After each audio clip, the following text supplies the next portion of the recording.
Please read us a story, old bear. We'll all gather round. Dear old bear, sit in your favorite chair. We'll sit all around, dear old bear.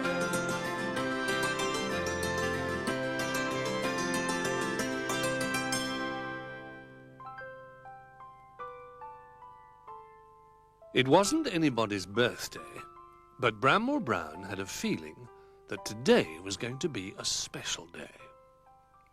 He was sitting thoughtfully on the windowsill with his friends Duck, Rabbit and Little Bear when he suddenly remembered that someone wasn't there who should be. A very long time ago, his good friend Old Bear had been packed away in a box. Then he was taken up a ladder, through a trapdoor and into the attic. The children had been too rough with him, and he needed somewhere safe to go for a while. "Has Old Bear been forgotten, do you think?" Bramwell asked his friends. "I think he might have been," said Rabbit. "Well," said Little Bear, "isn't it time he came back down with us? The children are older now, and would look after him properly." "Let's go and get him." "What a marvellous idea," said Bramwell. "But how can we rescue him?" "It's a long way up to the attic, and we haven't got a ladder." "Perhaps we could build a tower of bricks," suggested Little Bear. Everyone agreed it was a good idea, and so they all scrambled down from the windowsill. Duck and Little Bear set about building the tower, while Rabbit and Bramwell Brown gathered up all the bricks they could find.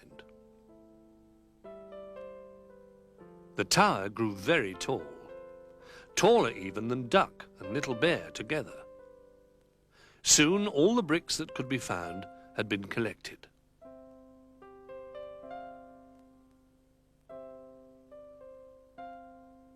Little Bear very carefully put the last one in place.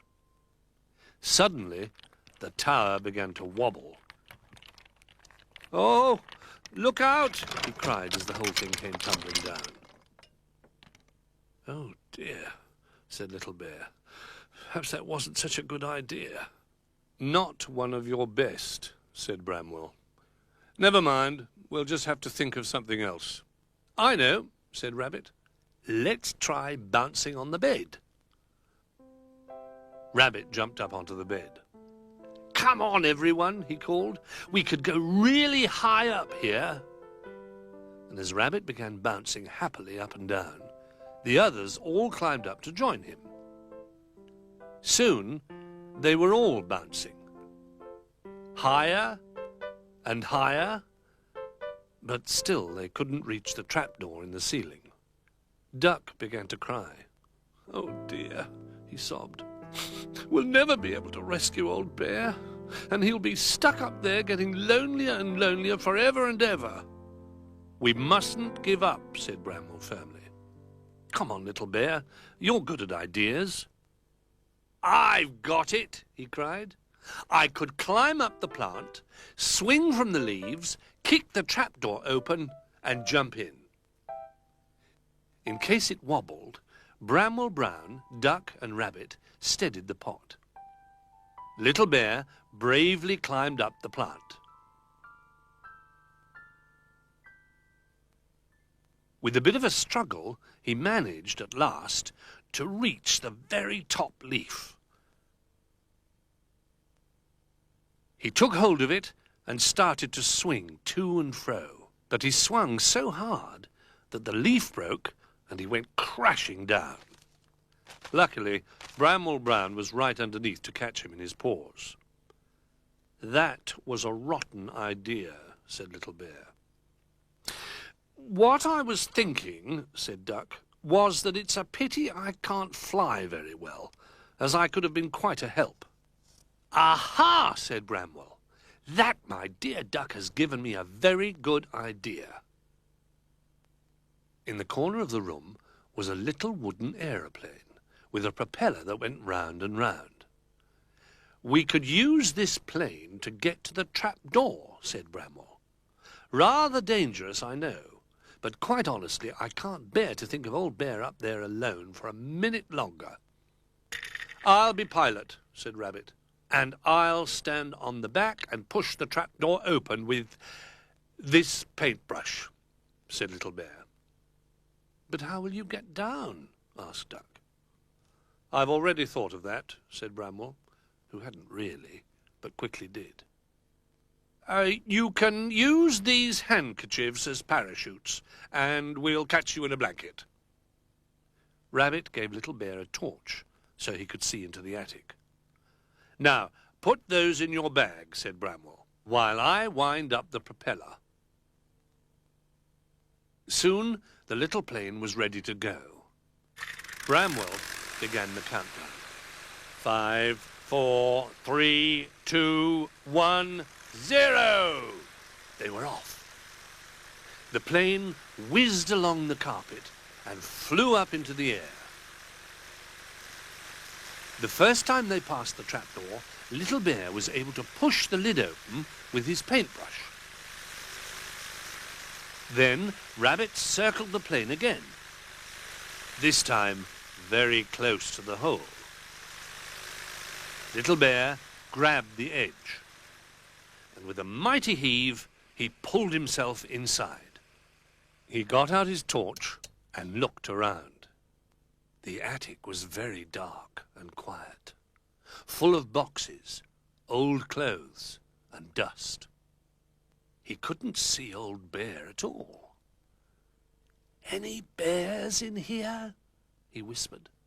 From somewhere quite near came a muffled roar.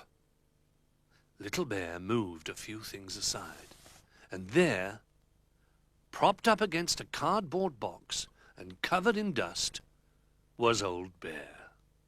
"Old Bear! Old Bear! I've found old Bear!" he shouted. "So you have," said old Bear. "Have you been lonely?" "Quite lonely," said old Bear. "But I've been asleep a lot of the time." "Well," said Little Bear kindly, "would you like to come back to the playroom with us now?" "That would be lovely," replied old Bear.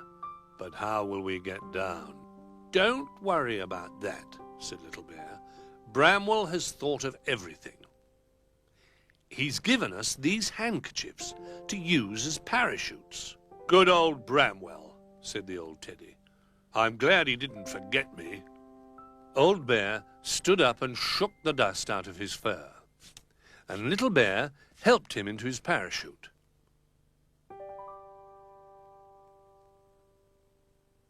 "Ready!" shouted Rabbit. "Steady!" shouted Duck. "Go!" shouted Bramwell Brown. The two bears leapt bravely from the hole in the ceiling. Their handkerchief parachutes opened out, and they floated gently down, landing safely in the blanket. "Welcome home, old Bear," said Bramwell Brown. "It's nice to have you back." "It's nice to be back," replied old Bear. Then all the toys gathered round, hugging and patting their old friend. That night, when all the animals were tucked up in bed, Bramwell thought about the day's adventures and looked at the others. Rabbit was dreaming exciting dreams about bouncing as high as an aeroplane. Duck was dreaming that he could really fly and was rescuing bears from all sorts of high places. Little Bear was dreaming of all the interesting things he'd seen in the attic. And old Bear was dreaming about the good times he would have now he was back with his friends.